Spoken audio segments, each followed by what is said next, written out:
You know what I like about my audience? Their bodies. अब मैं मजाक कर रहा हूँ.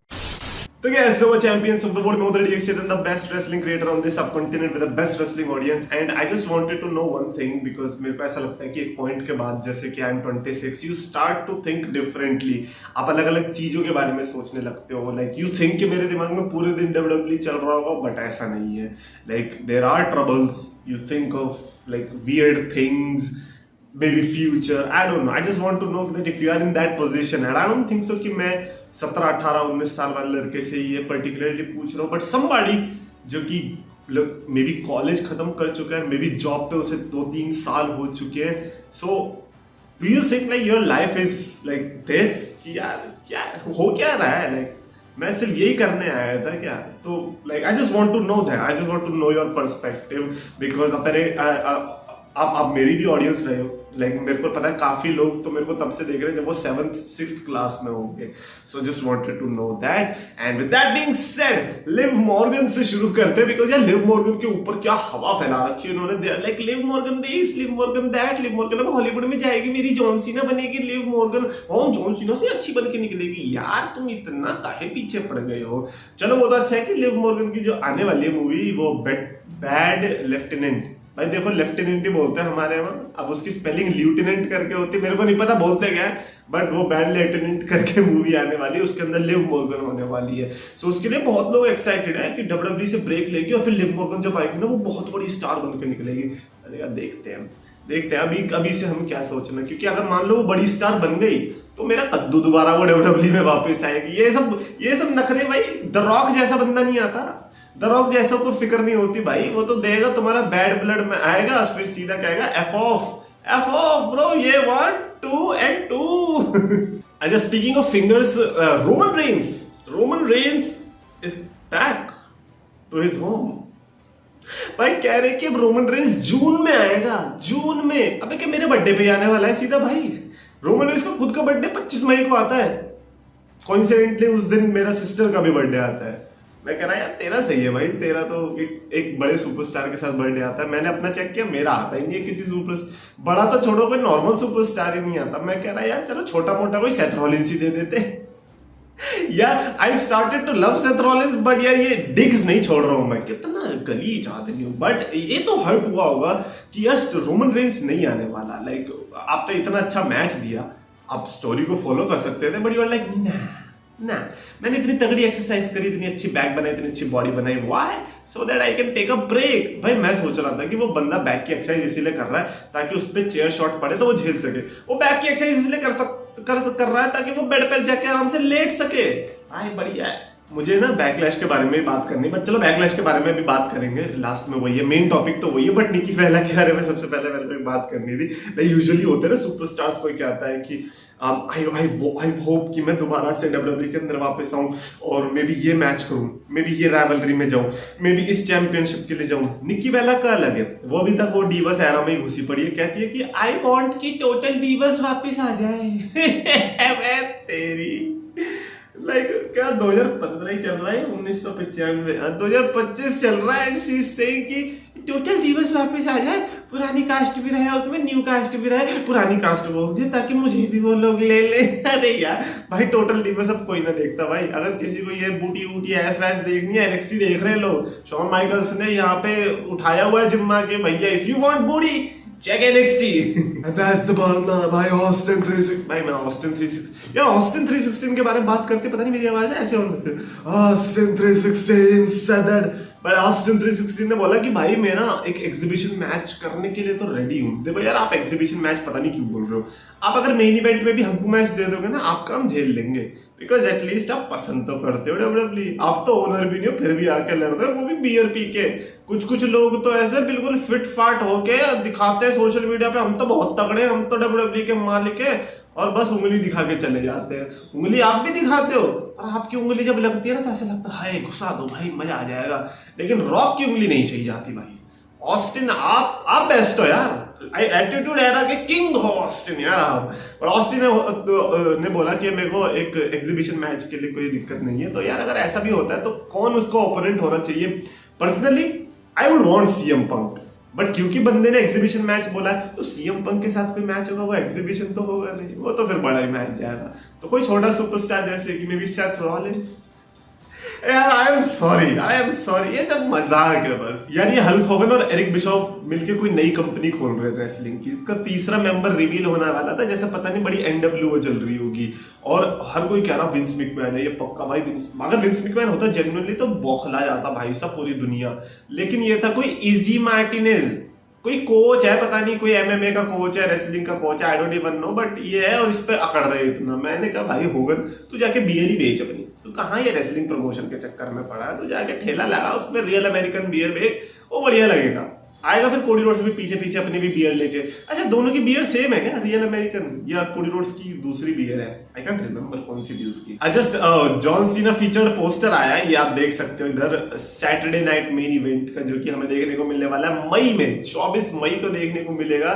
एंड ये आई थिंक टीवी पे देखने को मिलेगा आपको, बिकॉज जहां तक मेरे को पता है सैटरडे नाइट मेन इवेंट्स तो टेलीकास्ट होने वाले हैं। बट अगर नहीं होता तो मेरा गला आके मत पकड़ना भाई, 8 साल से टीवी की शक्ल मैंने नहीं देखी है, सो आई डोंट इवन नो कि उधर क्या चलता रहता है। सो ये जॉन सीना फीचर्ड पोस्टर देख के ऐसा लगा कि यस आपके पास कोई ओपोनेंट होगा ही नहीं, आप John Cena versus John Cena ही कराओ। यार ये वाला Saturday night main event probably the best Saturday night main event होने वाला है, because of just this one superstars involvement. Like John Cena के इन्वॉल्वमेंट से बहुत पूरा खेल चेंज होने वाला है। अब ओपोनेंट कौन होगा मैं आपको एक चीज बताऊं, लाइक ये मेरे दिल से आ रही है, अब ये पता नहीं कितनी सच होगी नहीं, बट मेरे को ऐसा लग रहा है, मैं जितना जॉन सीना को जान पाया हूं, जितना डब्ल्यूडब्ल्यू को जान पाया हूं, जॉन सीना इस शो में मैच लड़ेगा ही नहीं। ये मेरी प्रिडिक्शन है, आई एम नॉट सेइंग कि ये सही होने वाला है जो भी है, बट ये मेरी प्रिडिक्शन है कि जितना मैं जॉन सीना की आंखों में देख के एक इंसान को पता लगाने की एबिलिटी पाया था ना जब सीएम पंक की करी थी मैंने, अब मैं जॉन सीना की आंखों में देख के लगा पा रहा हूं। मैंने कहा यार ये खून तो थोड़ा रॉक का ही है इसके अंदर। तो मेरे को लग रहा है John Cena is not probably not going to wrestle, but अगर रेसल करता है तो बहुत अच्छी बात है, बट मेरे हिसाब से शायद से नहीं ही करने वाला। Let's see what happens. अच्छा अगर जॉन सीना ने रेसल नहीं किया उस शो में, कोई सेगमेंट हो गया, तो यार मेरे को तुम लोग याद दिला दोगे कमेंट सेक्शन में, क्योंकि भाई मैं भूल जाता हूँ मैं कौन सी प्रेडिक्शन करता हूँ। सेथ रॉलिंस के आउटफिट की बड़ी चर्चा हो रही थी कि ये वाला आप जो सेथ रॉलिंस का आउटफिट देख सकते हो $10,000 के ऊपर, सॉरी $10,000 यानी कि $13,000 के आसपास ये आउटफिट था जो कि इसने रॉ में पहना था। नो वंडर वाई वो उतना लड़ नहीं रहा था कि भाई अगर जरा सा भी कटपिट गया कि वो रेंट वाला बोलेगा कि ओए $1,000 का रेंट बोला था एक दिन का, फाड़ के ले आया जब सारे पैसे दे। तो सेथ रॉलिंस को भी लगता है यार अब इतने पैसे कहां से लाऊं मैं, तो वो पता है क्या करता, वो जाता रिंग साइड पे, अरे यार तुम लोग तो अमीर लोग हो ना, तुम लोग तो 40-40 हजार के टिकट खरीदते हो ना, तुम लोग हमें दे दो पैसा थोड़ा सा, हम किराए वाले को दे देंगे। अगर आपको नहीं पता तो समर स्लैम की टिकट्स आ चुकी है, first ever time Summer Slam 2 nights की होने वाली, which is going to be spectacular. WWE is going to make sure कि वो हर एंगल से इसको स्पेक्टेकुलर दिखाए, इसको बेके अच्छे से। लेकिन उसकी आगे की टिकट इतनी तगड़ी है $40,000 की, हालांकि 2 दिन की है वो, पर $40,000 कुछ होता है कि नहीं। मतलब बंदे ने अगर थोड़ा सा पैसा और ऐड कर दिया ना तो वो ब्रॉक लेसनर को बुला लेगा कि भैया टिकट तो मैं चलो ठीक है, लेकिन अगर मैं इसमें $10-20,000 और डाल दूं तो ब्रॉक लेसनर ही आ जाएगा डब्ल्यूडब्ल्यू के अंदर। अबे क्या बात कर दी भाई, कुछ होता ही नहीं है क्या $40,000? कितना होता है $40,000? 32 लाख रुपए होता है क्या भाई? 32 लाख रुपए, अबे 32 लाख रुपए ऐसे यूज कर रहे, बाप रे। मेरा तो सही में वही वाला सीन होता कि अगर मैं इतने 32 लाख रुपए दे रहा हूं तो एक मैच मेरा भी होना चाहिए। I don't give a shit किसके साथ है, बेकी लिंच के साथ है, सेथ रॉलिंस के साथ है, रोमन रेंस के साथ है, एक मैच मेरा बनता 5 मिनट का। 32 लाख में मैं 5 मिनट से कम में तो जाने नहीं वाला, भूल जाओ। अच्छा let's talk about this backlash thing. भाई बैकलैश का कार्ड देखो अभी तक कैसा दिख रहा है, ऐसा लग रहा है सैटरडे नाइट मेन इवेंट यही तो नहीं। अच्छा मैं देख रहा था कि कुछ लोग हेट भी कर रहे हैं, बट मैं उनके प्रोफाइल में जा रहा था तो फिर वो ऑल एलीट रेसलिंग के फैंस थे। मैंने कहा यार तुम्हारी खुद की डायनामाइट के एल लगे पड़े तो तुम तो ऑब्वियसली हेट करोगे, बट मेरे को ये कार्ड तो थोड़ा ठीक लगा। Like Lyra Valkyrie versus Becky Lynch का मैच है जिनकी राइवलरी बड़ी स्ट्रॉन्ग स्टार्ट हुई है। मैंने कहा कि बेकी लिंच माइक पे ऐसी है जैसे कि बुलेट, मतलब ठक ठक ठक ठक करके पूरे मोहल्ले को बता देगी कि भाई आई हैव अराइव्ड। तो मेरे को वही वाली फील आई Becky Lynch and Lyra Valkyrie से। आई थिंक कि इंटरकॉन्टिनेंटल टाइटल से ज्यादा वर्ल्ड टाइटल की राइवलरी लग रही है। उसी के साथ साथ गुंथर वर्सेस पैट मैकएफी, इसको भी बड़ा बैकलैश मिल रहा था कि यार गुंथर ये थोड़ी डिजर्व करता है। एंड आई एम लाइक एक सेकंड, ये डिसाइड कैसे होता है कि कौन क्या डिजर्व करता है? तो गुंथर किससे लड़े फिर तुम्हारे अकॉर्डिंग? अंडरटेकर से? फिर तो तुम गुंथर को छील दोगे। गुंथर वर्सेस ऑस्टिन हो जाए फिर तुम गुंथर को छील दोगे। करे क्या गुंथर, मुझे ये बता दो। गुंथर तुम्हारे अकॉर्डिंग टैप ना करे जे उसो से, ठीक है भैया, मान लिया कि गलती हो गई। गुंथर तुम्हारे अकॉर्डिंग पैट मैकेफी से ना लड़े, जो भैया इतना डिसरिस्पेक्ट करता है गुंथर को, जिसने डिसरिस्पेक्ट किया जे उसो की विक्ट्री के बाद, और उसका लाइक पीपल कांट कॉम्प्रिहेंड कि एक राइवलरी हो रही है, लाइक उनके दिमाग में एक कहानी बस ही नहीं रही है जो कि कहीं पहले बसी ना हो। भाई अगर जॉन सीना और रैंडी ओटन की एक राइवलरी हुई है ना दुनिया में, तो ये चाहेंगे कि वैसी ही राइवलरी होती रहे, झुंझुना दिखाता रहो हमें, हम तो वैसे ही नाचेंगे। अबे बेवकूफ के बच्चों, तुम्हें दिखा दिया कि गुंथर क्यों नाराज है पैट मैकेफी से। पैट मैकेफी ने चैलेंज कर दिया, अब गुंथर हंस रहा है कि अबे इससे लड़ूंगा मैं। तो ये गुंथर वर्सेस पैट मैकेफी का मैच अगर तुम इंटरेस्टेड नहीं होंगे देखने में, तो तुम कभी जिंदगी में ये मत बोल देना कि तुम्हें स्टोरी लाइन पसंद है। अरे मेरा कद्दू तुम्हें पसंद है, तुम्हें बस पसंद है कि भाई तुम्हारा फेवरेट के साथ कुछ ना कुछ होता रहे, और तुम्हारे जो हार्डकोर वाले सुपरस्टार्स है ना, जो कि ज्यादा दिखते नहीं है बट यू वांट देम कि ये कहीं ना कहीं से आगे पहुंच जाए, उनके साथ कुछ ना कुछ अच्छा होता रहे, और ताकि तुम एक अलग फील करो, एक एलियट वाली कैटेगरी में आओ यार, कि इस सुपरस्टार को ज्यादा लोग नहीं जानते थे, सिर्फ मैं जानता था, but the moment everybody starts to know him, मैं उसको बिट्रे कर दूंगा। ये तो एक दास्तां है एक फैन की। एक सबसे बड़ा धोखेबाज कोई होता है तो वो WWE फैन होता है, उससे बड़ा धोखेबाज कोई होता है नहीं। खैर, Gunther versus Pat McAfee, I am invested. Roman Reigns versus Adam Pearce में मैं इन्वेस्टेड था, वो तो चलो हुआ नहीं, लेकिन ये तो होने वाला है गुंथर वर्सेस पैट मैकेफी। क्यों नहीं देखेंगे बताओ, कोई रीजन ही नहीं है इसे ना देखने का यार। And finally John Cena versus Randy Orton, like ये तो बैकलैश को सेल करवाने के लिए अकेला काफी है। अब इसमें ना इन्होंने एक छोटी सी हरकत कर दी है, इन्होंने चुपके से एक टैगलाइन डाल दी, इन्होंने लिख दिया one last time John Cena versus Randy Orton. मतलब ये तो बता दिया इन्होंने कि रैंडी ओटन हारने वाला है, इन्होंने ये भी बता दिया कि रैंडी ओटन हार भी रहा है, तो ये आखिरी बार ही है जॉन सीना का मैच।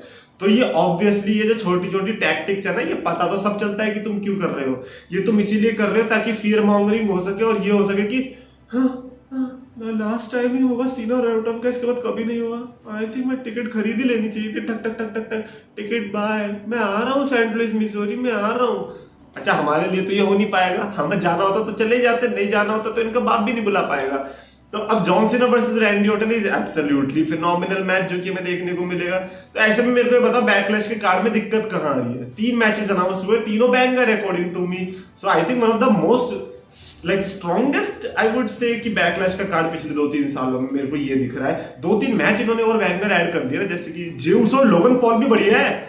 लाइक अगर आप देखोगे जेउस और लोगन पॉल की स्टोरी तो है आई वुड से कि, और इनकी हिस्ट्री और अभी इनका जो करंट सिनेरियो है, जिनको दोनों को कोई पसंद नहीं कर, जेउस को तो जबरदस्ती की हेट कर रहे हैं, और मेरे को मजा आ रहा है देखने में। मैंने कहा करो तुम बेटा, तुम जितना हेट करोगे ना ये उतना बढ़ाएंगे तुम करते रहो। रोमन रेंस के साथ भी तो ये इन्होंने इतना हेट करा कि रोमन रेंस टॉप पे चला गया इन्हें समझ नहीं आती WWE को हेट, जो तुम सोच रहे हो डिसलाइक कर रहे हो बैठ कर, डिसलाइक कर दिया, अब ये पक्का रोएंगे घर पे जाके। अरे कोई नहीं रोता भाई ऐसे। एनीवेज कमेंट्स में आप अपने थॉट्स लिख के बताना, बिकॉज मैं इंटरनेट की ऑडियंस, वो जो सोशल मीडिया वाली है ट्विटर वाली, उनकी तो मैंने देख लिया, but I want to know according to you, do you think कि बैकलैश का कार्ड स्ट्रांग है या नहीं, and are you feeling the same for Gunther versus Pat McAfee? आपका भी वही है कि यार ये क्यों हो रहा है, ये क्यों हो रहा है, इनके बीच कैसी हो रही है राइवलरी, समझ ही नहीं आ रही। कमेंट्स में अगर आपको वीडियो पसंद है तो प्लीज लाइक शेयर करो, चैनल सब्सक्राइब करो। बाय द वे काफी ऐसे लोग होंगे जो पैट मैकेफी को आई थिंक पहली बार लड़ते हुए देखने वाले NXT स्टाइल में आई वुड से, क्योंकि उसके पहले अभी जो भी रिसेंट में लड़ा होगा, आई डोंट थिंक सो कि वो था जो NXT में वो लड़ा करता था। सो या दैट्स इट।